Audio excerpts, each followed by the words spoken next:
133వ కీర్తన.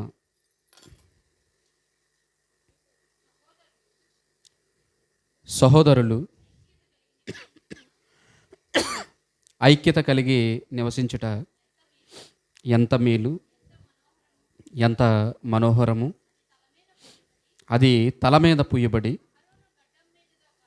అహరోను గడ్డమ మీదుగా కారి అతని అంగీల అంచు వరకు దిగజారిన పరిమళ తైలము వలె ఉండును.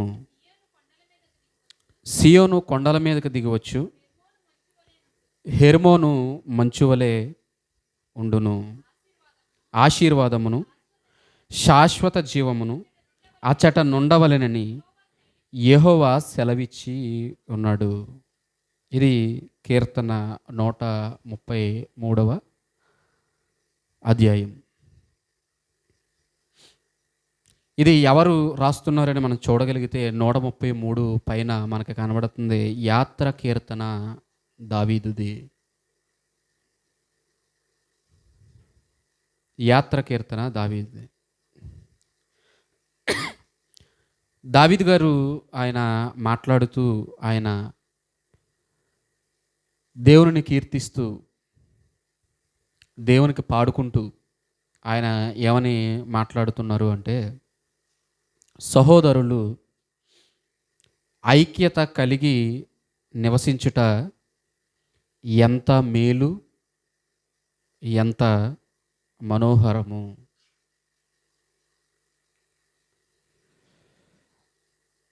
ఆశ్చర్యార్థకాన్ని అక్కడ పెట్టాడు చూడండి. ఆశ్చర్యార్థకం ఎంత మేలు, ఎంత మనోహరము, ఎంత మనోహరము. సహోదరులు అనగానే మనకి ఎవరు అని మనం చూడగలిగితే, దావీదు గారితో పాటు ఉన్నటువంటి ఆయన జనాంగము అనగా ఇశ్రాయేలీలు. దావీదు గారు యోధా గోత్రానికి చెందినవాడుగా మనకు కనబడుతున్నాడు. యోధా గోత్రానికి చెందినటువంటి దావీదు గారు మిగిలిన 11 గోత్రాలను కలిపి ఉద్దేశించి మాట్లాడుతున్నాడు. ప్రియమైనటువంటి దేవుని వారలారా, ఐక్యత ఐక్యత ఐక్యత సహోదరులందరూ అంటే 12 గోత్రాలు ప్రజలు ఐక్యత కలిగి నివసించడం అనేది అది ఎంత గొప్ప విషయం. అది చాలా మేలు, అది చాలా మనోహరమైనది, అది చాలా మేలు కలిగించేటువంటిది. ఈ ఐక్యత అనేది చాలా మేలు కలిగించేటువంటిది. ఈరోజు ఇద్దరు వ్యక్తుల మధ్య ఏం లేదు అంటే ఐక్యత లేదు. ఇద్దరు వ్యక్తులు, భార్యాభర్త ఉన్నారనుకోండి, ఇద్దరు గొడవలు ఆడుకుని కొట్టుకున్నటువంటి తరుణాన్ని మనం చూస్తూ ఉంటాం. ఇద్దరి మధ్య సఖ్యత, ఇద్దరి మధ్య సమాధానము, ఐక్యత అనేది ఈరోజు కనిపించినటువంటి పరిస్థితుల్లోనికి మనం వెళ్ళిపోతున్నాం. ప్రియమైనటువంటి దేవుని వర్లారా, ఆలోచించండి. నిన్నటి దినాన్ని ఒక కుటుంబం దగ్గరికి వెళ్ళాను. ఒక కుటుంబం దగ్గరికి వెళ్ళిన తర్వాత ఎందుకు వెళ్ళాను అని ఆలోచిస్తే, ఒక సహోదరి గత కాలంలో ఫోన్ చేసింది. ఏమనంటే, అన్నయ్య నేను చచ్చిపోదాం అనుకుంటున్నానని చెప్పేసి ఫోన్ చేసింది.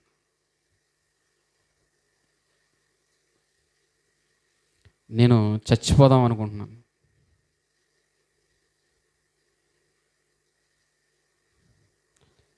ఏంటి ప్రాబ్లం, సమస్య ఏంటి, ఎందుకు నువ్వు చచ్చిపోవాలనుకుంటున్నావు అని అంటే, ఆమె అంటుంది, దీనికి కారణం నా భర్తే అనియా అంటుంది. దీనికి కారణం ఎవరు? నా భర్తే. ఈ మాట విన్నప్పుడు గుండె ఆగిపోయినంత పని అయింది. ఇంకా నేను బాగానే ఫోన్ చేసావు, నువ్వు నాకు ఎటువంటి డెసిషను ఇంకా తీసుకోలేదు. ఈ మాట చెప్పగానే నేను చాలా భయపడ్డాను. ఎందుకంటే చనిపోవడం అనేది లోకం దృష్టిలో ఎలా ఉందంటే చాలా ఈజీగా ఉంది. ఇంతకుముందు చనిపోయాడా అంటే ఎలా రియాక్ట్ అవ్వారు, ఎలా రియాక్ట్ అవ్వేవారు చూడండి ఒకసారి. ఇంతకుముందు కాలంలో ఒక 10 సంవత్సరాల క్రితం ఒక మనిషి చచ్చిపోయాను కానీ అయ్యా బాబోయ్ చచ్చిపోయాడండి అని అనేవారు. ఇప్పుడు ఏమంటున్నారు తెలుసా? చచ్చిపోయా అంటే ఎంత సింపుల్ అయిపోయిందో చూడండి. రోజు మరణ వార్తలు విని విని విని విని ఏమైంది? టీవీ నైన్ వాడు, ఎన్టీవీ వాడు, ఈటీవీ వాడు, మా టీవీ వాడు అందరూ కూడా ఇటు పక్కన వార్తాపత్రికలు చూసినా అన్నీ ఏం కనబడుతున్నాయి? అన్నీ మరణ వార్తలే.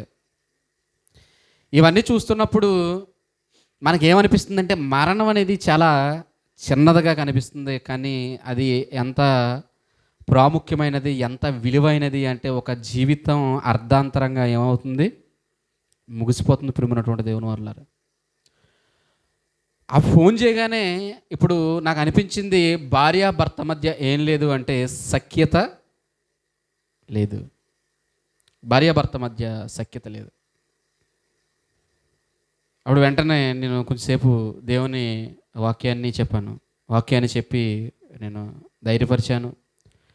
ధైర్యపరిచిన తర్వాత నేను దినాన్ని వెళ్ళి ఆ సహోదరుడికి ఇవన్నీ చెప్పాను.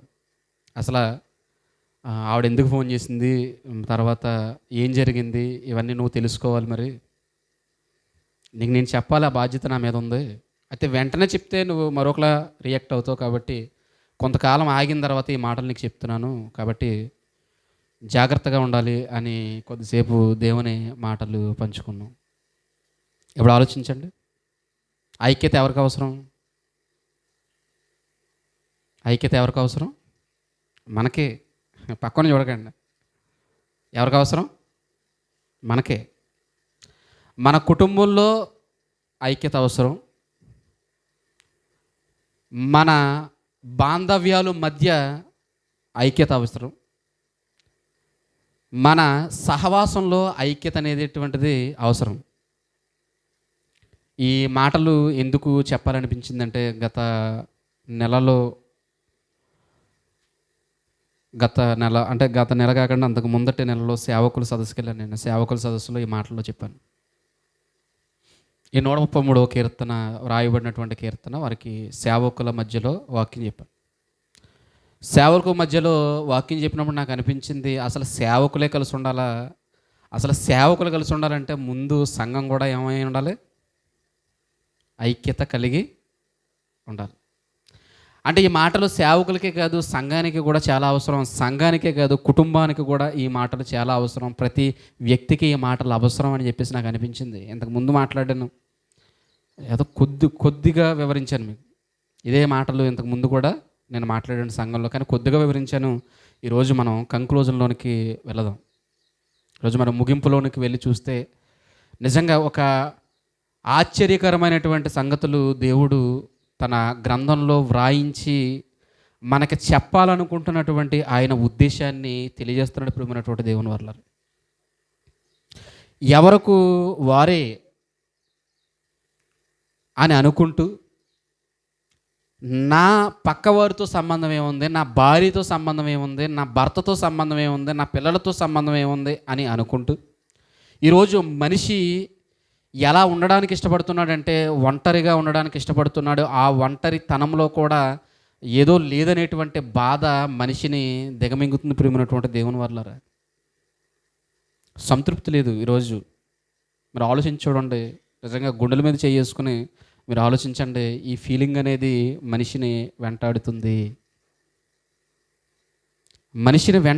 రోజు ఏం చేయాలో అర్థం కానటువంటి పరిస్థితులలో ఒక మనిషికి దేవుడిచ్చేటువంటి హెచ్చరికగా ఈ మాటలు తీసుకోగలిగితే ప్రియమైనటువంటి దేవుని వర్లారా ఈరోజు జీవితాలు అనేవి ఎలా ఉంటాయి అంటే దేవుడు అనుకున్నట్టుగా ఉంటాయి. ప్రియమైనటువంటి దేవుని వర్లారా దావీదు గారి కీర్తనలో ఈ మాటలు మాట్లాడుతూ, సహోదరులు అనగానే ఇశ్రాయేలీయుల యొక్క 12 గోత్రాలు, ఆ 12 గోత్రాలలో లక్షల మంది జనాంగము, ఆ లక్షల మంది జనాంగంలో ఇదిగో ఎన్నో లక్షల మంది ప్రజలలో ఎన్నో మనస్తత్వాలు కలిగిన వారు. ఈ మనస్తత్వాలు కలిగిన వారందరూ కూడా ఒక దేవాలయానికి వస్తున్నారు. ఆ దేవాలయము యెరూషలేము దేవాలయము. ప్రజలందరూ వస్తున్నారు కానీ ఆయనకి కనబడింది ఏంటయ్యా అంటే, ఆ యాత్రలో ఆయనకి ఏం కనబడిందంటే, ప్రజలైతే వస్తున్నారు కానీ ఆ ప్రజలలో ఏం లేదు, ఐక్యత లేదు. ఐక్యత లేదు.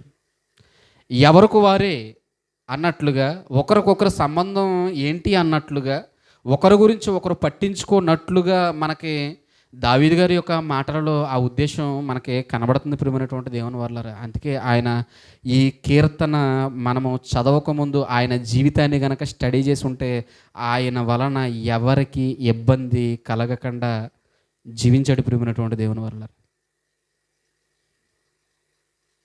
మరి బత్షెబ గారి విషయంలోనంటే ఒకటే కదా, దేవుడు కూడా అదే చెప్పాడు. దేవుడు కూడా ఏం చెప్పాడు, ఆ ఒక్కటి తప్ప మిగిలిన అన్నట్లు దావీదు యథార్థవంతుడు అన్నాడు దేవుడు. మనం ఒకటి బాగుంటాం, మిగిలినవన్నీ ఏమవుతాయి చెప్పండి. దావీదు గారు అయితే ఒకటే తప్పారు, మనం అన్నీ తప్పిపోతాం, ఒక దాంట్లో బాగుంటాం. అర్థమవుతుందండి. ఆయన మనసులో ఉద్దేశాన్ని గనక మనం ఆలోచిస్తే దానిని ఎంత ఎత్తులో ఆయన చూడాలనుకుంటున్నాడంటే, అసలు ఎంత మేలు, ఎంత మనోహరము, ఎంత మేలు. దానికి ఒక కొలమానం పెట్టుకుంటే, ఒక కొలమానం అంటూ పెట్టుకుంటే, ఒక హై పిచ్ మనం తీసుకుంటే, ఒక గ్రాఫ్లో ఒక హై పిచ్ మనం తీసుకుంటే అండి, ఆ కొలమానం అంటూ మనం పెట్టుకుంటే దీనిని ఈ ఐక్యతలో ఉన్నటువంటి ఆ విషయం ఏదైతే ఉందో, ఆ గొప్పతనం ఏదైతే ఉందో దానికి సరితూగేటువంటిది ఏది కూడా లేదు ప్రియమైనటువంటి దేవుని వల్ల. అది ఎంత మనోహరమైనది అని చెప్పడానికే కింద 2 వచనాలు ఉన్నాయి. మొదటి వచనం యొక్క గొప్పతనాన్ని వివరించడానికి కింద 2 వచనాల యొక్క వివరణ మనకు కనబడుతుంది. కింద 2 వచనాల యొక్క వివరణ మనకు కనబడుతుంది. 2వ వచనం చూడండి. అది తల మీద పోయబడి అహరోను గడ్డమ మీదుగా కారి అతని అంగీల అంచు వరకు దిగజారిన పరిమళ తైలము వలె ఉండును. ఇక్కడ ఎవరిని జ్ఞాపకం చేస్తానంటే అహరోను గారిని జ్ఞాపకం చేస్తున్నాడు.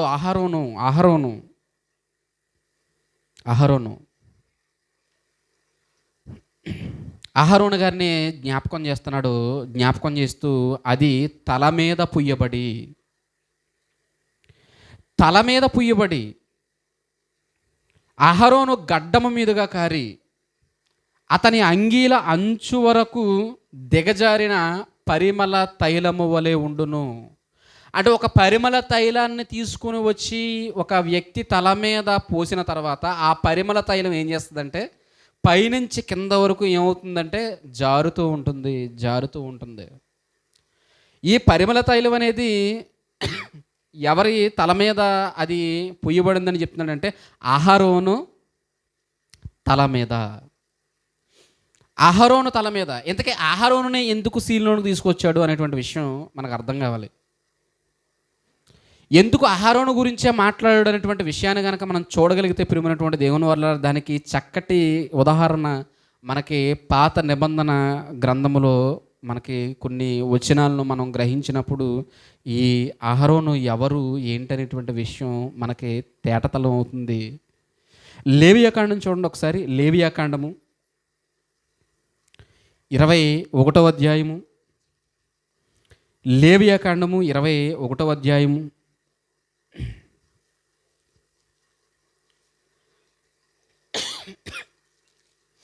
లేవియాకాండము 21వ అధ్యాయము 10వ వచనం దగ్గర నుంచి చూడండి. 10వ వచనం దగ్గర నుంచి, ప్రధాన యాజకుడగుటకై తన సహోదరులలో ఎవని తల మీద అభిషేక తైలము పోయబడునో, అంటే పరిమళ తైలం అనేది ఎప్పుడు పోయబడుతుందంటే ఒక వ్యక్తిని ప్రతిష్ఠించేటప్పుడు ఇప్పుడు అహరోనుని ప్రధాన యాజకుడుగా ఎప్పుడైతే ప్రతిష్ఠ జరుగుతుందో, అంటే ప్రధాన యాజకుడిగా ఒక వ్యక్తిని ఎప్పుడైతే లేవీ గోత్రములో నుండి, అది అహరోను కుటుంబంలో నుంచి ఒక వ్యక్తిని ఎప్పుడైతే ప్రధాన యాజకుడిగా నియమిస్తారో అప్పుడు ఏం పోయబడుతుంది? పరిమళ తైలం అనేది పొయ్యబడుతుంది. ప్రియమైనటువంటి దేవుని వల్ల అదే చెప్తున్నాడు ఇక్కడ. యాజక వస్త్రములను వేసుకున్నటకు ఎవరు ప్రతిష్ఠింపబడునో అతడు తన తలకప్పును తీరాదు, తన బట్టలు చింపుకునరాదు, అతడు శవము దగ్గరకు పోరాదు, తన తండ్రి శవము వల్లనే గాని తన్ను అపవిత్రపరుచుకునరాదు. అంటే ఒక ప్రధాన యాజకుడిని ప్రతిష్ఠించేటప్పుడు ఏం పోయబడుతుందంటే పరిమళ తైలం అనేది పొయ్యబడుతుంది. ఈ ప్రధాన యాజకుడు ఎవరికి ప్రధాన యాజకుడు? ఎవరికి? ఈ ప్రధాన యాజకుడు ఎవరికి ప్రధాన యాజకుడు? రూబేను గోత్రానిక, లేదంటే షిమియోను గోత్రానిక, లేదంటే జెబులోను గోత్రానిక, లేదా ఇశ్రాయేలీయుల యొక్క సర్వ గోత్రాలకు అనగా 12 గోత్రాలకు ఈయన ప్రధాన యాజకుడా? ఆలోచించండి ప్రియమైనటువంటి దేవుని వల్ల. ఇప్పుడు ఇశ్రాయేలీయులు 12 గోత్రాలకి ఈయన ప్రధాన యాజకుడు.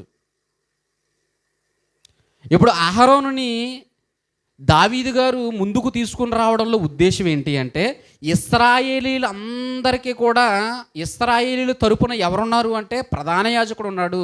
ఆ ప్రధాన యాజకుడు ఎవరు అంటే ఇశ్రాయేలీయుల తరపున ప్రతినిధి. ఇశ్రాయేలీయుల తరపున ప్రతినిధి. ఇప్పుడు ప్రధాన యాజకుడు అంటే ఇప్పుడు గుర్తుకు రావాల్సింది ఎవరు అంటే ఇశ్రాయేలు యొక్క సర్వ సమూహము మనసులోనికి రావాలి. ప్రధాన యాజకుడు అంటే ఒక్కడే కాదు, ఒక జనాంగము తరపున ప్రతినిధి.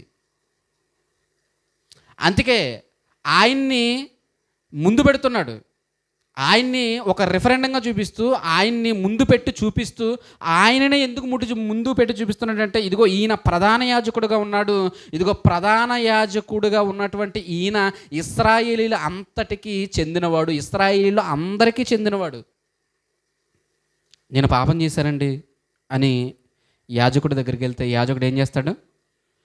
మన నిమిత్తము అతడు బలి అర్పించి మనకు ప్రాయశ్చిత్తము చేస్తాడు. ప్రియమైనటువంటి దేవుని వల్ల అది ఇశ్రాయేలీయులు ఎవరైనా కానివ్వండి, వారు ఏ గోత్రానికి చెందిన వారైనా కానివ్వండి, ఏ ప్రదేశానికి చెందిన వారైనా కానివ్వండి, ఈ దేనికి సంబంధించిన వారైనా, అందులో ఏ భేదము అతడు కనపరచడు. ప్రియమైనటువంటి దేవుని వల్ల ఏ భేదము కనపరచడు. ఇప్పుడు అలా ప్రధాన యాజకుడిగా ఎవరినైతే ప్రతిష్ఠిస్తున్నాడో ఆ వ్యక్తి తల మీద ఏం పోయబడుతుంది? పరిమళ తైలం పోయబడుతుంది. ఇప్పుడు ఈ పరిమళ తైలంకు ఉన్నటువంటి ఆ లక్షణాన్ని మీరు ఆలోచించండి.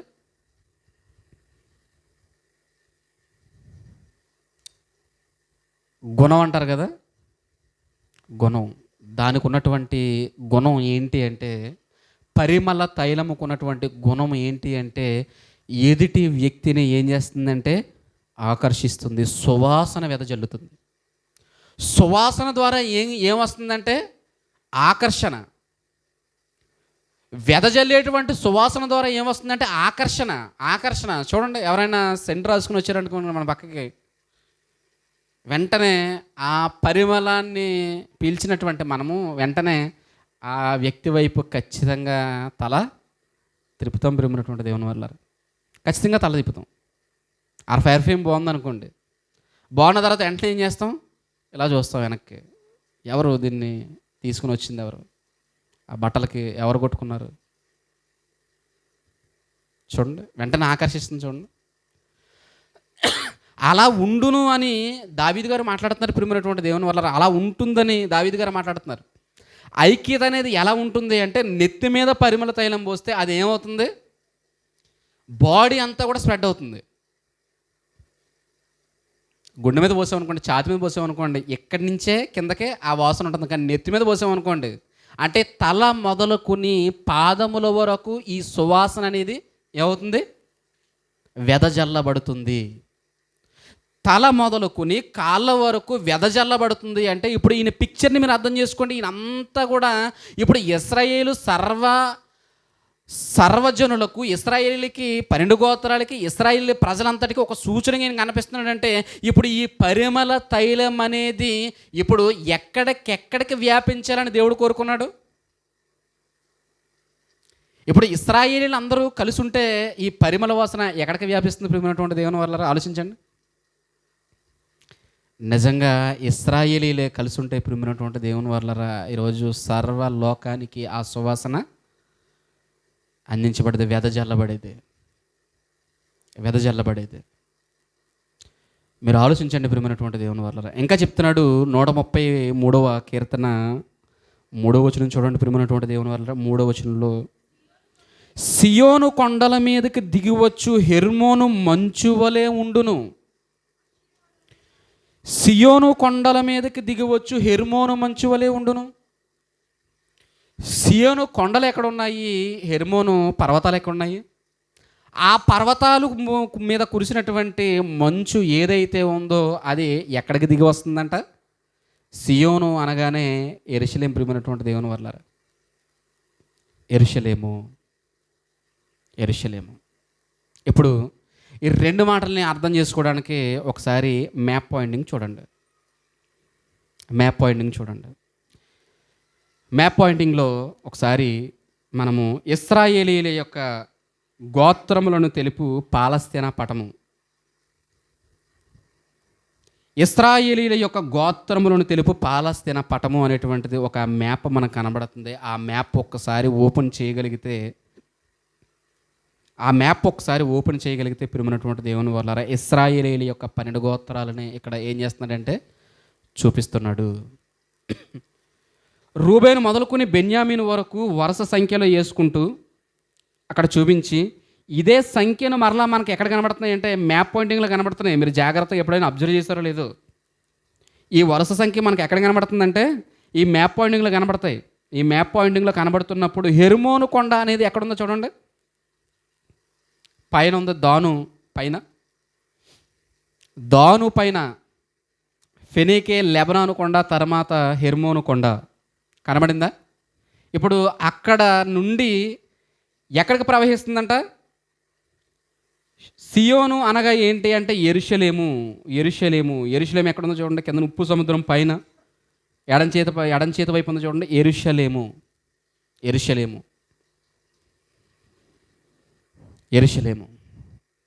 ఎప్పుడు ఆలోచించండి. ఇప్పుడు ఈ మ్యాప్ మనం ఎందుకు చూపించామంటే, ఈ మ్యాప్ను మనం ఎందుకు చూస్తున్నామంటే, అసలు ఇందులోనికి వెళితే కానీ ఒక వివరణ అనేది మనకి రాదు. ఈ వివరణ అనేది మనకి అర్థం కాదు ప్రియమైనటువంటి దేవుని వల్ల. ఇప్పుడు పైన కురిసిన మంచు ఎక్కడికి వస్తుంది? అలా ప్రవహించుకుంటూ వస్తుంది. ఆ నది పేరు ఏమన్నారంటే యోర్దాను నది. ఆ యోర్దాను నది అలా ప్రవహించుకుంటూ వస్తూ కిందకి రాబోతులకి ఎక్కడ కలుస్తుందంటే అది ఉప్పు సముద్రంలో కలుస్తుంది. ఇప్పుడు మీరు ఆలోచించండి, పైన కురిసినటువంటి మంచు నీరుగా మారి ఆ నీరు అనేక ప్రదేశాల గుండా ప్రవహిస్తూ కింద ఉన్నటువంటి సముద్రంలోనికి వెళుతుందంటే ఇప్పుడు మీరు ఆలోచించండి, దానితోనే ఎందుకు పోలుస్తున్నాడు? మీరు ఆలోచించండి ప్రియమైనటువంటి దేవుని వల్ల. ఎందుకు అంటే నీరు లేకపోతే మనిషి మనుగడే లేదు ప్రియమైనటువంటి దేవుని వల్ల. మనిషి మనుగడ లేదు. నీరు ఏం చేస్తుందంటే దాహార్తిని తీరుస్తుంది. త్రాగడానికి నీరు కావాలి. తాగడానికి ఏం కావాలి? నీరు కావాలి. తాగడానికి నీరు కావాలి. ఈరోజు చెప్తున్నారు రోగాలు ఎందుకు వస్తున్నాయా అంటే మీరు నీరు సరిగ్గా తాగకపోవడం వలన. ఇన్ఫెక్షన్స్, అనేకమైనటువంటి వ్యాధులు ఎందుకు వస్తున్నాయంటే నీరు మీరు సరిగ్గా తీసుకోవడం వలన, తీసుకోవలసినటువంటి స్థితిలో నీరు తీసుకోకపోవడం వల్ల అనేకమైనటువంటి వ్యాధులు వస్తున్నాయి. అంతేకాదు, మరి మనం తినాలంటే పంటలు పండాలి. ఆ పంటలు పండాలంటే ఏం అవసరం? నీరు అవసరం. అంటే మనిషి మనుగడ దేని మీద ఆధారపడి ఉందంటే నీటి మీద ఆధారపడి ఉంది. ఆ నీరు మనిషికి ఎలాగైతే అవసరమో, ఎంతైతే మనిషికి మేలు చేస్తుందో, ఎంతైతే మనిషికి అది ఇదిగో ఉపయోగపడుతుందో, ఐక్యత అనేది కూడా అలాంటిదే అని ఇక్కడ ఎవరు గుర్తు చేస్తున్నారు? దావీదు గారు గుర్తు చేస్తున్నారు ప్రియమైనటువంటి దేవుని వల్ల. ఐక్యత అనేది కూడా అలాంటిదే. ఇప్పుడు హెర్మోను కొండల మీద కురిసినటువంటి ఆ మంచు అక్కడే ఆగిపోయింది అనుకోండి, మరి కింద వరకు ఉన్నటువంటి ప్రజల పరిస్థితి ఏంటి ప్రియమైనటువంటి దేవుని వాళ్ళారా? ఒకసారి మీరు ఆలోచించండి. అది అలా జారుతూ జారుతూ జారుతూ జారుతూ జారుతూ ఇదిగో యెరూషలేము కొండల మట్టుకు వచ్చి అది ఏమవుతుందంటే కిందకు సముద్రంలోనికి వెళుతుంది ప్రియమైనటువంటి దేవుని వాళ్ళారా. ఏంటి దీనితో ఆయన ఎందుకు పోలుస్తున్నాడు అంటే వాటి ఉపయోగాలను మనం అర్థం చేసుకోవాలి ప్రియమైనటువంటి దేవుని వాళ్ళారా. ఈరోజు పోలవరం ప్రాజెక్టు కడుతున్నారు. కిందన ఒక డ్యామ్ ఉంది కదా, ధవళేశ్వరం ఆనకట్ట ఉంది కదా, మరలా పైన పోలవరం ప్రాజెక్ట్ ఎందుకు? పైన పోలవరం ప్రాజెక్ట్ ఎందుకు కడుతున్నారు? మరలన్నా ఎందుకు కడుతున్నారంటే కింద కట్టినటువంటి ఆనకట్ట ఏదైతే ఉందో అది దిగువ ప్రాంతాలకు మట్టికి ఉపయోగపడుతుంది. కానీ అప్ ఏరియాల్లో ఉన్నటువంటి ప్రదేశాలకు వాటర్ వెళ్ళాలంటే ప్రాజెక్ట్ని ఎక్కడ కట్టాలి? పైన కట్టాలి. కాబట్టి వారు ఎక్కడ కట్టడానికి ఆలోచించారంటే ఎత్తుగా ఉన్నటువంటి చోట, ఇంకా పైన పోలవరం ఆ ప్రదేశంలో ప్రాజెక్టు కట్టడానికి ఆలోచించారు ప్రియమైనటువంటి దేవుని వల్ల. ఎందుకు అంటే పంటలు పండించాలి, ఇండస్ట్రీస్కి నీటినివ్వాలి, త్రాగడానికి నీటి సరఫరా చేయాలి. ఆలోచించండి ప్రియమైనటువంటి దేవుని వల్ల. ఇప్పుడు ఇవన్నీ ఆయన ఈ కీర్తనలో ఆయన జ్ఞాపకం చేస్తూ ఆయన అహరోను ముందు పెట్టి చూపిస్తున్నాడు. అహరోను ఎవరు అంటే సెంటర్ ఆఫ్ ద ఇస్రాయేలీలకి ఆయన సెంటర్ పాయింట్గా కనబడుతున్నాడు మనకి. ఇస్రాయేలీలకి సెంటర్ పాయింట్గా అంటే ఆ పిక్చర్ని చూస్తే అహరోన్లో ఎవరున్నారు అంటే 12 గోత్రాల ప్రజలు ఉన్నారు. 12 గోత్రాల ప్రజలు ఉన్నారు. ఇప్పుడు ఈ మంచు ఎలాగైతే కిందకి దిగజారి అనేకమైనటువంటి దాహార్తిని తీరుస్తుందో ఈరోజు సహోదరులు కలిసి ఉంటే అసలు ఎంత మంచిది, ఎంత మేలు, ఎంత మనోహరమని ఆయన ఈరోజు గుర్తు చేస్తుండే ప్రియమైనటువంటి దేవుని వల్ల. ఇది మనకి అర్థమైతే దావీదు గారు ఏ ఉద్దేశాన్ని కలిగి ఈ కీర్తన రాస్తున్నాడో మనకు అర్థమైతే ప్రియమైనటువంటి దేవుని వల్లరా, ఇదిగో ఇశ్రాయేలుకు సూచనగా ఎవరున్నారు అంటే అహరోను ఉన్నాడు. కానీ ఈరోజు మనకందరికీ సూచనగా ఎవరున్నారో తెలుసా? ప్రభువైనటువంటి అయినటువంటి యేసుక్రీస్తు వారు ఉన్నారు ప్రియమైనటువంటి దేవుని వల్లరా, ఉన్నారు. ఒకసారి చూడండి, హెబ్రీయులకు రాసినటువంటి పత్రిక 9వ అధ్యాయము 12వ వచనం. హెబ్రీయులకు రాసినటువంటి పత్రిక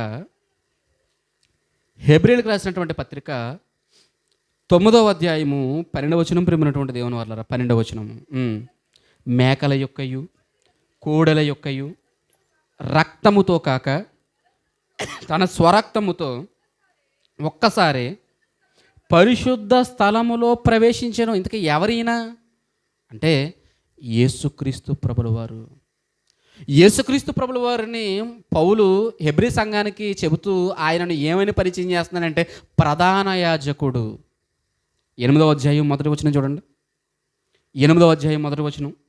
మేము వివరించుచున్న సంగతులలోని సారాంశం ఏదనగా మనకు అట్టి ప్రధాన యాజకుడు ఒకడు ఉన్నాడు. 7వ అధ్యాయం 26వ వచనం. పవిత్రుడును నిర్దోషి నిష్కల్మషుడును పాపులలో చేరక ప్రత్యేకముగా ఉన్నవాడును ఆకాశ మండలము కంటే మిక్కిలి హెచ్చైన వాడును అయిన ఇట్టి ప్రధాన యాజకుడు మనకు సరిపోయినవాడు. అంటే ఏ ప్రధాన యాజకుడు గురించి మాట్లాడుతున్నాడు ఇప్పుడు? యేసుక్రీస్తే. ఎవరో తెలుసా? ప్రధాన యాజకుడు. ఆ ప్రధాన యాజకుడు మేకల యొక్క రక్తాన్ని, గొర్రెల యొక్క రక్తాన్ని పరిశుద్ధ రక్తంలోనికి తీసుకుని వెళితే ఈ ప్రధాన యాజకుడు తన స్వరక్తాన్నే తీసుకుని ఎక్కడికి ప్రవేశిస్తున్నాడంట? పరిశుద్ధ స్థలములోనికి ప్రవేశిస్తున్నాడు. మేకల రక్తము, కోడెల రక్తము పట్టుకుని వెళ్ళడం చాలా సింపుల్. కానీ తన స్వరక్తాన్ని పట్టుకుని వెళ్ళడం అనేది చాలా కష్టం ప్రియమైనటువంటి దేవుని వారలారా. చాలా కష్టం, ఇది చాలా కష్టం. అందుకే ఈ మాటలన్నింటినీ చదివించాను. అతడు ఎలాంటి వాడై ఉండాలి అంటే పవిత్రుడు, నిర్దోషి, నిష్కల్మషుడై ఉండాలి ప్రియమైనటువంటి దేవుని వారలారా. నీతిమంతుడై ఉండాలి. ఇలాంటి ప్రధాన యాజకుడు మనకు సరిపోయినవాడు అంటే మన స్థితికి ఆయన సరిపోయినని కాదు. దాని అర్థం అంటే మనం పాపం చేసి ఏ స్థితికి వచ్చేసామంటే ఒక నీతిమంతుడు, నిష్కల్మషుడు అర్పిస్తేనే కానీ క్షమించలేనటువంటి పరిస్థితుల్లోనికి ఎవరి జీవితాలు వచ్చేసాయి? మన జీవితాలు వచ్చేసే ప్రియమైనటువంటి దేవుని వాళ్ళారా, ఆలోచించండి ఒకసారి. ఇప్పుడు ఇశ్రాయేలు కొరకు దావీదు గారు రాసినటువంటి మాటను పట్టుకుని ఏంటి వాళ్ళ జీవితాలను గురించి ఆలోచిస్తే ప్రియమైనటువంటి దేవుని వాళ్ళారా, ఏంటి ఎవరికి వారు అన్నట్లుగా వారు బ్రతకలేదా ప్రియమైనటువంటి దేవుని వాళ్ళారా? ఎన్ని గొడవలు పడ్డారు. గత వారాలలోనే మీకు చెప్పాను, బెన్యామీనుల గోత్రాన్ని తుడిచిపెట్టేటువంటి పరిస్థితులు వచ్చేసాయి. న్యాయాధిపతుల గ్రంథము చివరికి వెళ్ళేసరికి ఏం జరిగింది అంటే, బెన్యామీను గోత్రంలో లోపము కలగడం అనేది మనం చూసాం ప్రియమైనటువంటి దేవుని వల్ల. ఎందుకు జరిగింది అంటే, సహోదరుల మధ్య పాపం జరగడాన్ని బట్టి, ఆ శిక్ష రావడాన్ని బట్టి ఏమైంది అంటే, వారి మధ్యలో వారికే గొడవ, యుద్ధాలు, సహోదరుల మీదకే యుద్ధాలు. సొలొమోను రాజ్యం తర్వాత రెహబాము, యరొబాము వచ్చారు, రాజ్యము రెండుగా చీలిపోయింది. అప్పటి నుండి ఏం జరిగింది అంటే, సహోదరులు ఎవరు అంటే వీరందరూ ఇశ్రాయేలీలే ప్రియమైనటువంటి దేవుని వల్ల, వేరెవరు కాదు. మీరు ఆలోచించండి. ఏంటి అది పాత నిబంధన కాలం అని ఒకవేళ మనం అనుకుంటే, ఏంటి చరిత్రలో వీరు సువాసన వెదజల్లలేకపోయారండి, వారు సువాసన చూపించలేకపోయారు, ప్రపంచానికి వారు చూపించలేకపోయారు అనుకుంటే, ఇప్పుడు క్రీస్తు వచ్చి నలిగిపోయి ఆయన ఏమయ్యాడో తెలుసా? ఇప్పుడు చూడండి, ఎఫెసీయులకు రాసినటువంటి పత్రిక, ఎఫెసీ పత్రిక ప్రియమైనటువంటి దేవుని వారలారా, ఎఫెసీ పత్రికలో రాయబడినటువంటి మాటలు మీరు చూడండి. 5వ అధ్యాయము 1వ వచనం దగ్గర నుంచి, కావున మీరు ప్రియులైన పిల్లల వలె దేవునిని పోలి నడుచుకునుడి, క్రీస్తు మిమ్మును ప్రేమించి, మనల్ని ఆయన ప్రేమించాడు, మనం ఆయన ప్రేమించలేదండి, మనల్ని ఆయన ప్రేమించాడు గనుకనే లోకం దాటి మరో లోకానికి వచ్చాడు ప్రియమైనటువంటి దేవుని వల్ల. లోకం దాటి ఎక్కడికి వచ్చాడు? మరో లోకం వచ్చాడు. ఢిల్లీలో ఉన్న ప్రధానమంత్రి గారు మన పెద్దాపురానికి వచ్చారనుకోండి, వచ్చారనుకోండి, ఎలా ఉంటుంది చెప్పండి? ఎంత సంతోషంగా ఉంటుంది. వస్తారా ఆయన? మనతో పాటు ఉంటాడు ఆయన? ఉండదు కదా. కానీ మనుషులందరి నిమిత్తం ప్రాణం పెట్టడానికి ఈయన ఢిల్లీ నుంచి కాదు, లేదంటే వైట్ హౌస్ నుంచి కాదు, అగ్రరాజ్యం అమెరికాను పరిపాలిస్తున్నటువంటి అధ్యక్షుడు ఎవరైతే ఉన్నారో ఆయన నివసించేటువంటి వైట్ హౌస్, అక్కడి నుంచి కాదు ప్రియమైనటువంటి దేవుని వల్ల. ఈయన సరాసరి ఎక్కడి నుంచి వస్తున్నాడంటే పరలోకము నుండి. ఈయన పరలోకము నుండి అంటే ఆ లోకాన్ని దాటి ఈ లోకానికి వస్తున్నాడు అంటే అందులో ప్రేమ అనేది కనిపించడం లేదా ప్రియమైనటువంటి దేవుని వల్ల మనకి? అసలు నేనెవరిని, ఆయన ఎవరు, నా కోసం ఆయన ఎందుకు రావాలి, ఎప్పుడైనా ఆలోచించుకున్నామా ప్రియమైనటువంటి దేవుని వల్ల? ఆలోచించుకోం. పాటలు మట్టుకు పాడతాం అంతే. ఏం చేస్తాం? పాటలు పాడతాం. కానీ అందులో ఉన్నటువంటి ఆ లోతును మనం గ్రహించం ప్రియమైనటువంటి దేవుని వల్ల. ఆ కనెక్షన్ ఏంటో తెలుసా? ఆయన చెప్తున్నాడు చూడండి, క్రీస్తు మిమ్మును ప్రేమించి, ఆయన మనల్ని ప్రేమించాడు గనకనే లోకం వదిలేసుకుని మరొక లోకానికి వచ్చాడు ప్రియమైనటువంటి దేవుని వల్ల. ఏ స్థితిని వదులుకున్నాడు అని ఆలోచిస్తే మన టాపిక్ డైవర్ట్ అయిపోతుంది. కాబట్టి ఆ స్థితిని గురించి పౌలు ఫిలిప్పీలకు రాసినటువంటి పత్రికలో మాట్లాడతారు. 2వ అధ్యాయం 6వ వచనం ఇంటికి వెళ్ళిన తర్వాత మీరు చదువుకోండి. దీన్ని మనం కంటిన్యూషన్ మనం ఆలోచించడానికి మనం ప్రయత్నించేద్దాము. ఇదిగో పరిమళ వాసనగా ఉండుటకు ఆయన మన కొరకు తన్ను తాను దేవునికి అర్పణముగాను బలిగాను అప్పగించుకునేను. ఇప్పుడు క్రీస్తువు పరిమళ వాసనగాను ఆయన ఉన్నాడు అంటే, ఇప్పుడు ఆయనను నమ్ముకున్న వారిలో ఏముండాలి?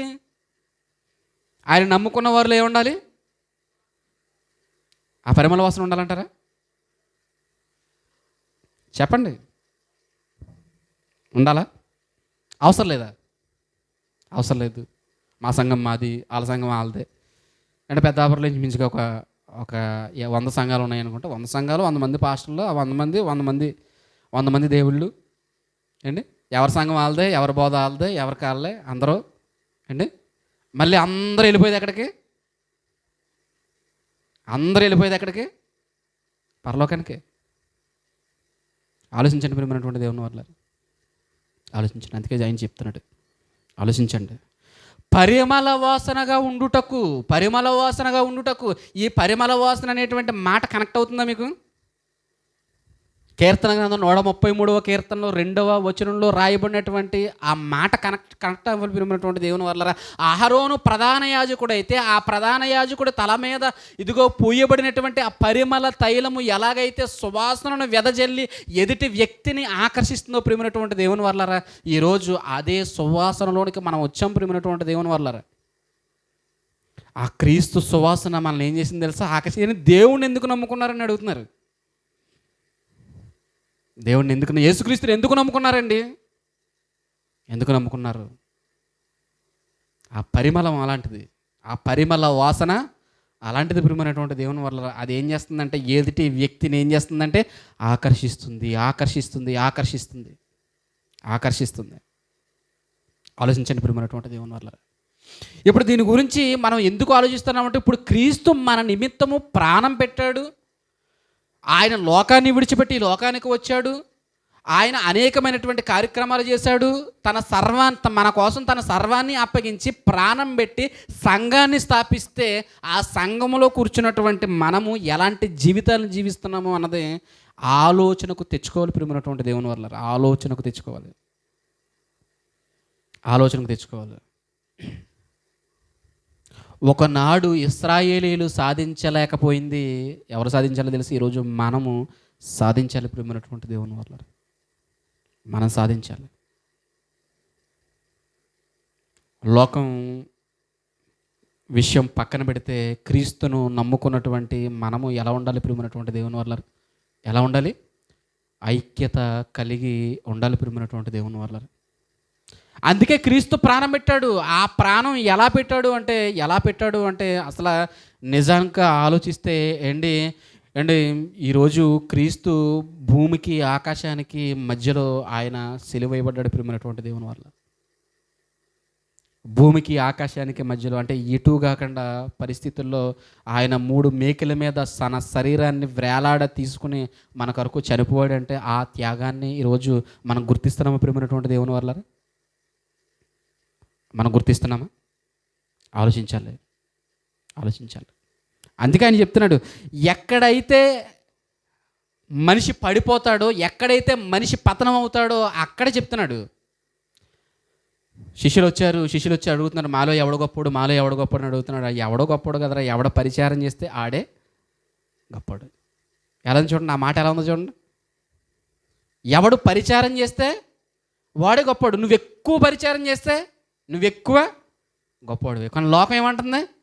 నువ్వు ఎక్కువ చేస్తే నేను తీసుకెళ్ళి సింహాసనం మీద కూర్చోబెడుతుంది. కానీ దేవుడు నువ్వు ఎక్కువగా నువ్వు తగ్గించుకుంటే అది నేను ఒక హెచ్చైనటువంటి స్థానంలోనికి తీసుకుని వెళుతుందని క్రీస్తు చెబుతున్నటువంటి ప్రతి మాట కూడా మనిషి జీవితానికి ఎంత అవసరమో ఆలోచించండి ప్రియమైనటువంటి దేవుని వల్ల. ఆలోచించండి. అందుకే ఆయన ప్రారంభించిన తర్వాత జరిగినటువంటి విషయాలను కనుక మనం ఆలోచిస్తే ప్రియమైనటువంటి దేవుని వల్ల, అపోస్తుల కార్యములు 4వ అధ్యాయము 32వ వచనం చూడండి. ముగించేసుకుందాం మనం. అపోస్తుల కార్యములు 4వ అధ్యాయము 32వ వచనం. విశ్వసించిన వారందరూ ఏక హృదయమును ఏకాత్మయు గలవారై ఉండి. ఇప్పుడు విశ్వసించిరి ఎవరిని అంటే యేసుక్రీస్తుని. అపోస్తులు ప్రకటిస్తున్నారు, ప్రకటించిన తర్వాత విశ్వసిస్తున్నారు. విశ్వసించిన వారు అందరూ కూడా ఎలా ఉన్నారు?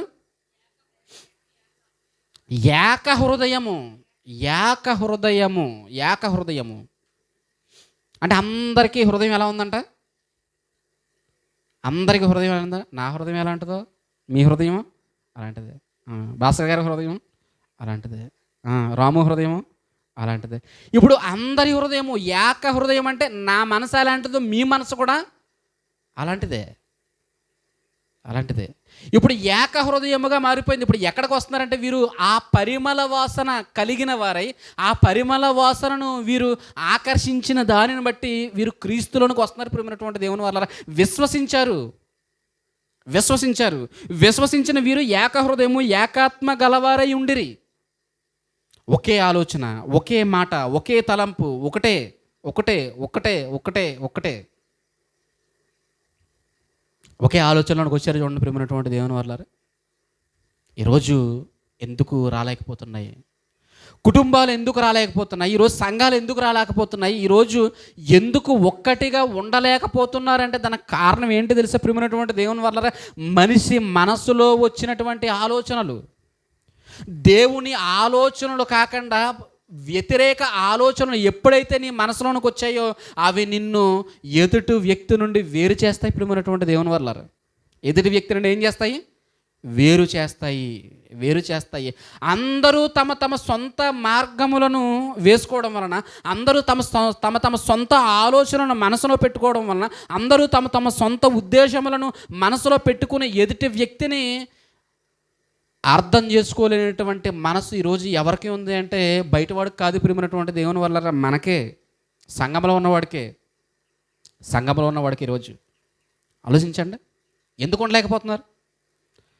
ఎందుకు ఉండలేకపోతున్నాము అనేటువంటి విషయాన్ని ఆలోచించుకోవాలి ప్రియమైనటువంటి దేవుని వల్ల ఆలోచించుకోవాలి. అందుకే సంఘాన్ని ఆయన దేంతో పోల్చాడు చెప్పండి? సంఘాన్ని ఆయన దేంతో పోల్చాడు? దేంతోటి? శరీరముతో పోల్చాడండి. సంఘాన్ని శరీరంతో పోల్చాడా? ఇప్పుడు చెప్పండి, మీ శరీర అవయవాలలో కొన్ను మీకు కావాలా వద్దా? అలా చూస్తున్నారు, వద్దన్నట్టుగా చూస్తున్నారు. కొన్ను మీకు కావాలి. నోరు కావాలి, చేతులు, కాళ్ళు అన్నీ మీకు కావాలి. అంటే ఒక శరీరాన్ని మనం కళ్ళ ముందు పెట్టిన తర్వాత ఈ శరీరంలో నీకు ఏం కావాలి అంటే మనం ఏం చెప్తాం? శరీరం అంతా కావాలని చెప్తాం. మనం ఏం చెప్తాము? శరీరం అంతా కావాలని చెబుతున్నటువంటి మనము ఇప్పుడు శరీరంలో అనేక అవయవాలు అని దేవుడు చెబుతున్నప్పుడు ఆ అవయవాన్ని ఎందుకు పక్కన పెడుతున్నారు ప్రియమైనటువంటి దేవుని వల్ల? ఎందుకు మనసులోనికి ఈ విధమైనటువంటి ఆలోచనలు వస్తున్నాయి? అది మాకు సంబంధించిన వారు కాదండి అంటారు. వాళ్ళు ఎవరు సంబంధించిన వాళ్ళు కాదంట? మనకే సంబంధించిన వాళ్ళు కాదంట. ఒక చోట ఒక మాట విన్నాను. ఏమనంటే, ఇక్కడ మీటింగ్ పెడదామండి, స్థానికంగా ఉన్న వాళ్ళు కూడా వస్తారంటే రారండి అంటున్నాడే. వాళ్ళు బయటికి రారండి అన్నాడు. ఆశ్చర్యపోయాను నేను. వాళ్ళ యేసుక్రీస్తు వేరు, మన యేసుక్రీస్తు వేరా? ఆలోచించేటి ప్రియమైనటువంటి దేవుని, వాళ్ళకో యేసుక్రీస్తు మనకో యేసుక్రీస్తు ఉంటే వాళ్ళు రాకపోయినా పర్వాలేదు, ఇద్దరికే ఒకరే యేసుక్రీస్తు కదా.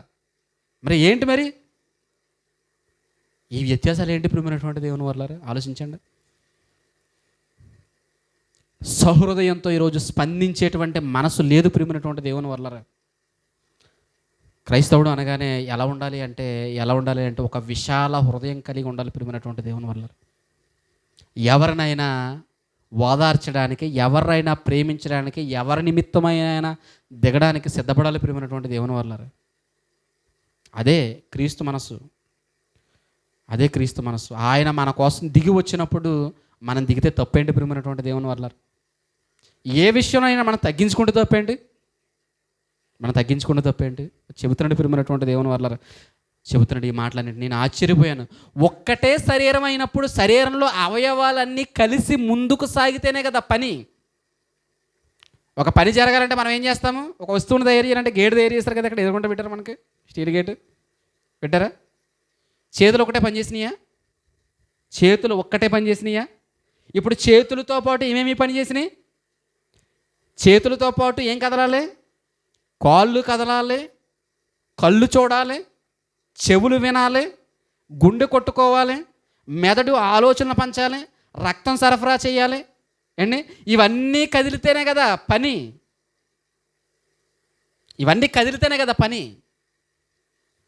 ఆలోచించేటి ప్రియమైనటువంటి దేవుని వల్ల. మరి క్రీస్తు సంఘమును ఒక శరీరంతో పోల్చి చెప్పిన తర్వాత మరి ఈ అవయవాలను వేరు చేస్తున్నారు ప్రియమైనటువంటి దేవుని వల్ల. ఏమర్థమైంది? ఐక్యత ఏమర్థమైంది?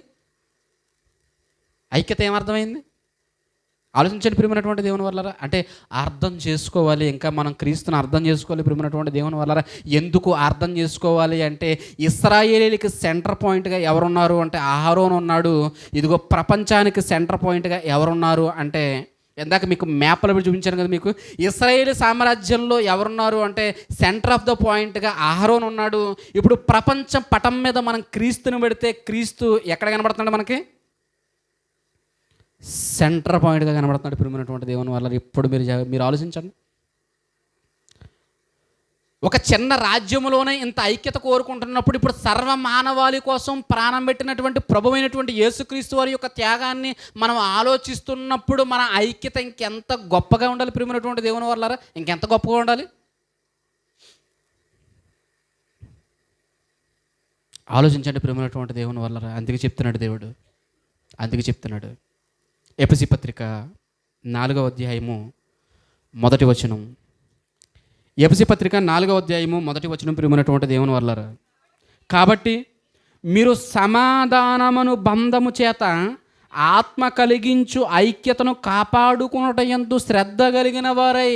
ఆత్మ కలిగించు ఐక్యత. బాప్తిస్మం తీసుకున్న తర్వాత దేవుడు తన ఆత్మను మన మీద కుమ్మరించిన తర్వాత, వాగ్దానాన్ని మనకిచ్చిన తర్వాత, పరిశుద్ధాత్మను మనలోనికి పంపించిన తర్వాత, ఆ ఆత్మ ఏం చేస్తుంది అంటే మనల్ని ఎక్కడికి నడిపిస్తుంది? ఆ ఆత్మ ఎక్కడికి నడిపిస్తుందో తెలుసా? ఆత్మ కలిగించు ఐక్యము. ఐక్యము. నాలో ఉన్నటువంటిది అదే ఆత్మ అయినప్పుడు, మీలో ఉన్నటువంటిది అదే పరిశుద్ధాత్మ అయినప్పుడు, ఇప్పుడు ఈ ఆత్మ ఆ ఆత్మ మీలో నాలో ఉంటున్నప్పుడు మనం కలిసి ఎందుకు ఉండలేము? మనం కలిసి ఎందుకు ఉండలేము? ఆత్మ ఏం చేస్తుంది? ఇద్దరిని ఐక్యపరచడానికి, ముగ్గురిని ఐక్యపరచడానికి, సంఘాన్ని ఐక్యపరచడానికి, దేవుని పిల్లల్ని ఐక్యపరచడానికి ప్రయత్నం చేస్తూ ఉండగా వేర్పాటువాదం అనేది, వ్యతిరేక పరిస్థితి అనేది ఎందుకు వస్తుంది ప్రియమైనటువంటి దేవుని వల్లరా? ఎందుకు వస్తుంది ఆలోచించండి. ఎందుకు వస్తుందంటే ఆ దేవుని ఉద్దేశాన్ని అర్థం చేసుకోకపోవడం వలన ప్రియమైనటువంటి దేవుని వల్ల. ఈరోజు సంఘాలే ఈరోజు కలిసి ఉంటే ఈరోజు ఎదుటి వ్యక్తి మనల్ని వేలెత్తి చూపించగలడా? ఆలోచించండి ప్రియమైనటువంటి దేవుని వల్ల. ఆలోచించండి, ఆలోచించాలి ప్రియమైనటువంటి దేవుని. ఎందుకంటే దేవుని మాటలు ఎవరి కోసం అంటే మన కోసమే, మన కోసమే, మన కోసమే, మన కోసమే ప్రియమైనటువంటి దేవుడు. మనం ఎలా ఉండాలో తెలుసు. సంఘంలోకి వస్తున్నప్పుడు వాడంటే పడదండి, వీడంటే పడదండి, వీడంటే పడదండి అని అనకండి, అనకండి. దాని దినం సహోదరి చెప్పిన తర్వాత, తన భర్త విషయంలో చెప్పిన తర్వాత ఒక మంచి ఎగ్జాంపుల్ చెప్పాను. నేను ఏమనంటే, అమ్మ పూర్వకాలంలో పెళ్ళిళ్ళు చేసేవారు. పెళ్ళిళ్ళు చేసినప్పుడు ఇంతకు మొదటి కాలంలో ఒక భర్త తాగుబోతోడై ఉంటే భార్య ఏం చేసేది? భార్య ఏం చేసేది చెప్పండి? వెంటనే కోర్టుకు వెళ్ళి విడాకులు ఇచ్చి అమ్మగారింటికి వెళ్ళిపోయేదా? భరించేవారు ప్రియమైనటువంటి దేవుని వల్ల. భరించేవారు. రోజు రోజు రోజు అదే టార్చర్, రోజు అదే టార్చర్. మా వీధిలోనే మేము చాలామందిని చూసాం.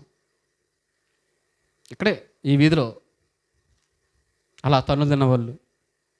అయినప్పటికీ కూడా అక్కడే ఉండి ఆ ఇంటిని పట్టుకుని వేలాడి కుటుంబాన్ని నిలబెట్టుకున్న వాళ్ళు ఉన్నారు ప్రియమైనటువంటి దేవుని వల్ల. పిల్లల్ని చదివించుకున్న వారు ఉన్నారు. అండి ఈరోజు దేవుడిలో లేనివాడు అని మనం అనుకుంటున్నప్పుడు, వారు ఆ బంధాన్ని అంత గొప్పదిగా చూసుకుంటున్నప్పుడు, ఏంటి దేవునిలో ఉన్నటువంటి నీకెందుకమ్మా ఇంత ఆలోచన? ఎందుకు నీకు ఇలాంటి ఆలోచన ఎందుకు వచ్చింది? తట్టుకోవాలి, నిలబడాలి, ఓర్పు కలిగి ఉండాలి, సహనం కలిగి ఉండాలి, నిలబడాలి. నిలబడినప్పుడే కదా రేపొద్దున్న మన గురించి చెప్పుకుంటారు. ఈరోజు వాళ్ళ గురించి మనం చెప్పుకోవట్లేదా? ఆవిడ గురించి చెప్పుకోరా? బయటికి వెళ్ళిన తర్వాత ఏంటి భర్త ఇన్ని చేసినా ఆవిడ కుటుంబాన్ని నిలబెట్టుకుందని ఆవిడ గురించి మాట్లాడుకోరా? ఆలోచించండి ప్రియమైనటువంటి దేవుని వల్ల. నీ గురించి కూడా చెప్పుకుంటారమ్మా, నీ గురించి కూడా చెప్పుకుంటారు. ఆ చెప్పుకునేటువంటి అవకాశం ఎవరి వల్ల తెలుసా? నువ్వు ఇవ్వాలి, నువ్వు నిలబడాలి, నీ కుటుంబాన్ని కట్టుకోవాలి, నీ కుటుంబాన్ని కట్టుకోవాలి. ఆలోచించండి ప్రియమైనటువంటి దేవుని వల్ల. ఆలోచించండి, ఆలోచించండి. ఎందుకో తెలుసా? మనం అందరము కలిసి వెళ్ళబోతున్నాం ప్రియమైనటువంటి దేవుని వల్ల పరలోకానికి. పరలోకానికి ఒక్కొక్కరిగా వెళ్ళడం లేదు, అందరూ కలిసే పరలోకానికి వెళ్ళబోతున్నాం. మనం వెళ్ళబోతున్నాం. చూడండి ఒకసారి హెబ్రీలకు రాసినటువంటి పత్రిక, హెబ్రీ పత్రిక 11వ అధ్యాయము చివరి వచనాలు ప్రియమైనటువంటి దేవుని వల్ల.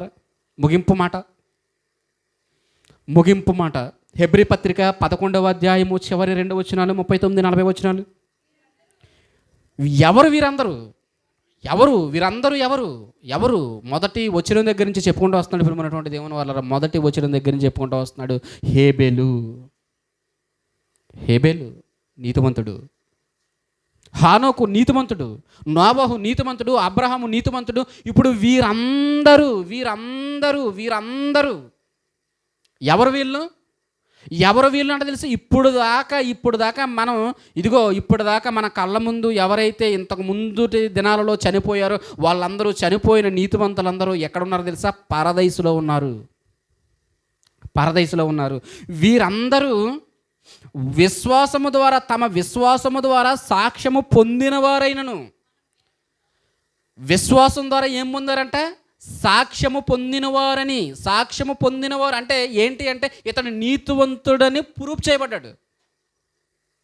హేబెలు నీతివంతుడని ప్రూఫ్ చేయబడ్డాడు. హానోకు నీతివంతుడని నిర్ధారణ చేయబడ్డాడు. నోవహు నీతివంతుడని నిర్ధారణ చేయబడ్డాడు. నిర్ధారణ చేయబడిన తర్వాత నిత్యరాజ్యాన్ని ఇచ్చేచ్చు కదా దేవుడు. నిర్ధారణ చేయబడిన తర్వాత నిత్యరాజ్యాన్ని, పరలోకాన్ని వారికి ఇచ్చేచ్చు కదా, వారికి ఇవ్వాలి కదా. మరి ఏమంటాడు ఇక్కడ? వీరందరూ తమ విశ్వాసం ద్వారా సాక్ష్యము పొందిన వారైనను మనము లేకుండా అంటే అప్పటి కాలానికి ఆయన, ఇప్పటి కాలానికి మనం. అప్పటికి కాలానికి పౌలు గారు లేకుండా అక్కడ ఫుల్ఫిల్ అవ్వదు. ఇప్పుడు మనము లేకుండా అక్కడ అది ఫుల్ఫిల్ అవ్వదు. అలాగే భూమి మీద చిట్ట చివరి విశ్వాసి నీతిమంతుడు ఎవరైతే ఉన్నారో వారు వెళ్ళేదాకా అది కంప్లీట్ అవ్వదు. ప్రియమైనటువంటి దేవుని వారు ఫుల్ఫిల్ అవ్వదు. మనము లేకుండా సంపూర్ణులు కాకుండా నిమిత్తము దేవుడు మన కొరకు మరి శ్రేష్టమైన దానిని ముందుగా సిద్ధపరచును గనక వీరందరూ ఆ వాగ్దాన ఫలమును అనుభవింపలేదు. వెయిట్ చేస్తున్నారు. పరదైసులో నెమ్మది పొందే స్థలంలో వెయిట్ చేస్తున్నారు. లాజరు వెళ్ళాడు కదా, నెమ్మది పొందడానికి వెళ్ళాడు కదా. ధనవంతుని రొమ్మున, అబ్రహాము రొమ్మున ఆనుకున్నటకు లాజరు వెళ్ళాడు కదా. లాజరు వెళ్ళి ఏం చేస్తున్నాడు? నెమ్మది పొందుతున్నాడు. అబ్రహాము నెమ్మది పొందుతున్నాడు, మోషే గారు నెమ్మది పొందుతున్నాడు, అహరోను గారు నెమ్మది పొందుతున్నాడు. ఇలా అనేక మంది నీతిమంతులు నెమ్మది పొందుతున్నప్పుడు ప్రియమైనటువంటి దేవుని వాళ్ళారా, ఇప్పుడు దేవుడు పరలోకం అనేది ఇప్పుడు వ్యక్తికోసారి ఇచ్చచ్చు కదా. ఎవడు చనిపోతే దేవుడు తన రాజ్యానికి పిలుచుకోవచ్చు కదా. మరి ఏమంటున్నాడు ఆయన?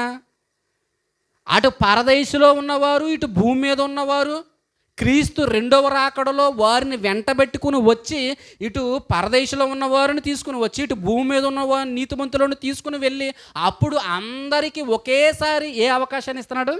పరలోక ప్రవేశాన్ని ఇస్తున్నాడు. ఇప్పుడు అందరూ ఒకసారి పరలోకం వెళ్తాం. నేను ఒకసారి, మీరు ఒకసారి అంటే నేను ముందు చనిపోవచ్చు, మీరు తర్వాత చనిపోవచ్చు, లేదా నేను వెనకాల చనిపోవచ్చు, మీరు ముందు చనిపోవచ్చు. కానీ అందరూ మాత్రం ఒకేసారి పరలోకం వెళ్తాం అనుకున్నప్పుడు ఇప్పుడు చెప్పండి, ఇప్పుడు అందరి మనసు ఒకటైతే పరలోకం వెళ్తారా, వేరు అయితే వెళ్తారా? అందరి మనసు ఒక్కటైతే పరలోకం వెళ్తారా, వేరైతే పరలోకం వెళ్తారా? ఇప్పుడు ఆలోచించండి. అంటే హేబెలు గారు ఏ విశ్వాసాన్ని కలిగి ఉన్నారో అలాంటి విశ్వాసమే ఎవరు కలిగి ఉన్నారు? హానోకు గారు కూడా కలిగి. ఇప్పుడు హానోకు గారు ఎలాంటి విశ్వాసాన్ని అయితే కలిగి ఉన్నారో ఇప్పుడు నోవహు గారు కూడా అలాంటి విశ్వాసాన్నే కలిగి ఉన్నారు.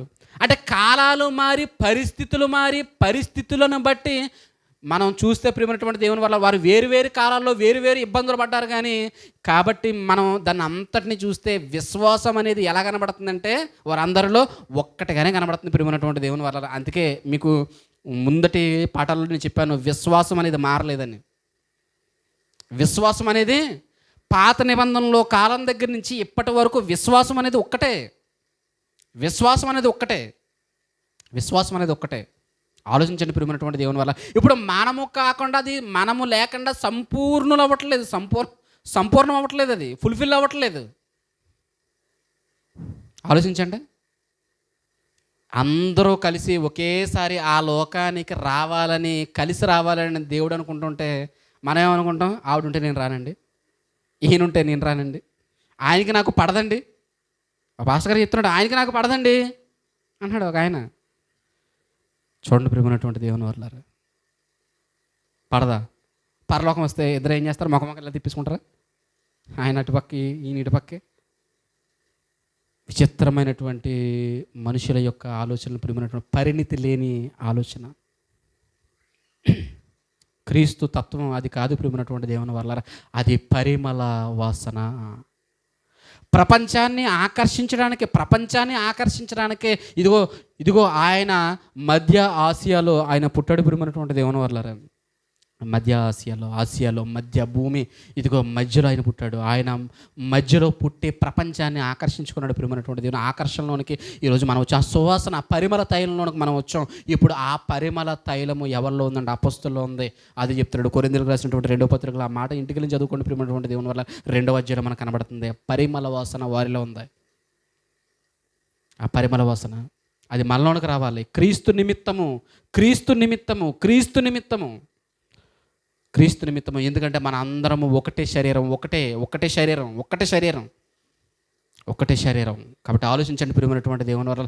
అందరూ ఒకేసారి పరలోకానికి వెళ్ళవలసిన వారం అవుతున్నప్పుడు చిన్న చిన్న భేదాలు, చిన్న చిన్న అడ్డులు, చిన్న చిన్న అడ్డంకులు, ఇవన్నీ దేనికి ప్రియమైనటువంటి దేవుని వల్ల?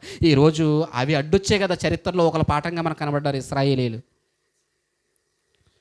అవి అడ్డొచ్చే కదా చరిత్రలో ఒక పాఠంగా వారి గురించి చెప్పుకుంటున్నాం. ఈరోజు అదే పాఠాన్ని మన కళ్ళ ముందు దేవుడు పెట్టిన తర్వాత కూడా మన మనస్తత్వాన్ని మనం మార్చుకోకపోతే, మనం దేవుని కొరకు మనం బ్రతకకపోతే, మనము మన యొక్క పరిధిని పెంచుకోకపోతే ప్రియమైనటువంటి దేవుని వల్ల, ఎదుటి వ్యక్తిని ప్రేమించకపోతే ఇంకా ఇందులో ఉండి ఉపయోగం ఏముంది ప్రియమైనటువంటి దేవుని వల్ల? ఆలోచించండి ప్రియమైనటువంటి దేవుని వల్ల. ఇది చాలా గొప్పది. కీర్తన 133వ అధ్యాయము ఆ మాట చాలా గొప్పది ప్రియమైనటువంటి దేవుని వల్ల. ఎందుకో తెలుసా? కింద చెప్తున్నాడు, ఆశీర్వాదమును శాశ్వత జీవమును అచ్చట నుండవలెనని. పరలోకం ఎక్కడ ఉంటుందంటే ఎక్కడ పడితే అక్కడ ఉండదు. ఎక్కడ ఉంటుంది? పరలోక శాశ్వత జీవము అనగానే పరలోకం. శాశ్వత జీవం అనగానే పరలోకం ఎక్కడ ఉంటుంది అంటే, ఎక్కడ ఐక్యత ఉంటుందో అక్కడ పరలోకం ఉంటుంది ప్రియమైనటువంటి దేవుని వల్ల.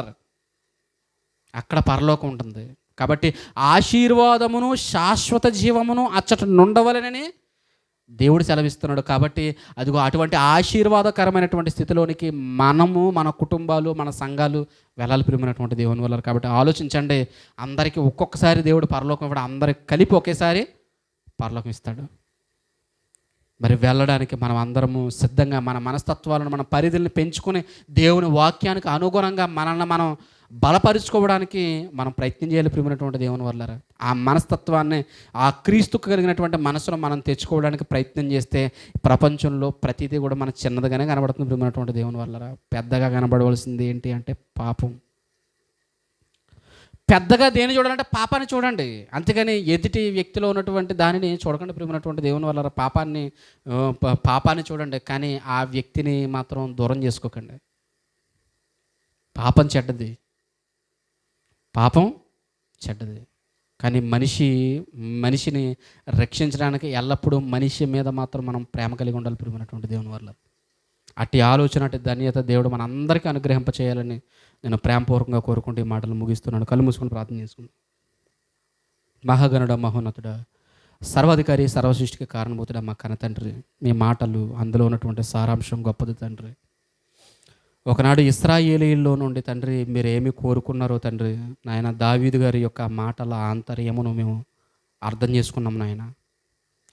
మనిషి ఆశీర్వాదము, శాశ్వత జీవము కావాలని కోరుకుంటున్నాడు, కానీ దానికి తగిన జీవితాన్ని నాయన కలిగి ఉండడానికి ఇష్టపడడం లేదు. ఐక్యత, ఒకనాడు ఇశ్రాయేలీయులు 12 గోత్రాలలో మీరు చూడాలని భక్తుడు నోట మీరు పలికించినటువంటి మాట నాయన వారు నిర్వీర్యం చేశారు. ఈరోజు సర్వప్రపంచానికి ప్రధాన యాజకుడుగా మనుషులందరి పాపముల నిమిత్తము ప్రభు అయినటువంటి యేసుక్రీస్తు వారు శిలువ మరణానికి వెళ్ళి ఆయన ద్వారా రక్షింపబడినటువంటి కోట్ల మంది ప్రజలు తండ్రి ఈరోజు ఎవరికి వారే అన్నట్లుగా నాయన బ్రతుకుతున్నటువంటి ఈ తరుణములో ఆయనను బట్టి మేము నేర్చుకోవలసినటువంటి విషయాలు మాకు తెలియజేశారు నాయన. సంఘము ఒక్కటే, శరీరం ఒక్కటే తండ్రి, వేరు అవయవములుగా మేము అందరము ఉన్నామని గ్రహించి నాయన, ఒక పని జరగాలంటే నాయన ప్రతి అవయవ సహకారము అవసరం తండ్రి. అటువారుగా నాయన మమ్మల్ని అందరినీ మీరు దీవించండి, బలపరచండి. వేరు వేరు మనస్తత్వాలను కలిగి ఉన్నవారిని నాయన ఆ ఆలోచనలు తీసివేయండి. ఒక్కటైనటువంటి నాయన ఆలోచనలోనికి మమ్మల్ని అందరినీ తీసుకుని రండి తండ్రి. దేవా, ఎన్ని కాలాలలో బ్రతికినటువంటి భక్తులు తండ్రి, వారిలో ఉన్నటువంటి విశ్వాసం ఒక్కటే నాయన. ఆ విశ్వాసం ద్వారా వారు సాక్ష్యం పొందారు తండ్రి. వారి నిర్ధారణ, వారి విశ్వాసం రుజువు చేయబడింది తండ్రి. అయినప్పటికీ నాయన మాతో పాటు కలిసి వారు పరలోకం ఇవ్వడానికి మీరు ఇష్టపడుతున్నారు తండ్రి. నీ గొప్ప మనస్సును బట్టి తండ్రి నీకు కృతజ్ఞతాస్తుతులు చెల్లించుకుంటూ దేవ, మేము కూడా ఆ అవకాశములో నాయన పాలు పంపులు కలిగేటువంటి భాగ్యం మాకు దయచేయమని మేము కోరుకుంటూ, కూడి వచ్చినటువంటి ప్రతి బిడ్డను పేరు పేరున జ్ఞాపకం చేసుకోండి. వారి కుటుంబాలను దీవించండి. వారు చేస్తున్నటువంటి ఉద్యోగాలలో, వ్యాపారాలలో, పనిబాటుల్లో మీ తోడు, మీ సహాయతను అనుగ్రహింపచేయమని కోరుకుంటూ, సండే స్కూల్ విషయంలో పిల్లలని మాటలు నేర్చుకుంటున్నారు, మంచి జ్ఞానమును తెలివినివ్వండి. వృద్ధులు ఉన్నారు, బలపరచండి నాయన. అనారోగ్యంగా ఉన్న వారికి స్వస్థతనివ్వండి. కుటుంబాలన్నీ నీ సురక్షితమైనటువంటి నీడ క్రింద చల్లగా మీరు కాపాడమని కోరుకుంటూ, మరలా నీ మాటలు నాయన మేమందరము నాయన ఇదిగో తండ్రి మీ సన్నిధిలో చేరి నాయన నేర్చుకోవడానికి మీ చిత్తమైతే మరొక అవకాశం మాకు దయచేయమని అడుగుతూ, ఘనత, మహిమ, ప్రభావం మీకు మాత్రమే చెల్లించుకుంటూ, మీ కుమారుడు మా రక్షకుడైనటువంటి యేసుక్రీస్తు వారి యొక్క నామములో ఈ ప్రార్థన అడిగి వేడుకొనిచున్నాం పరమ తండ్రి. ఆమేన్.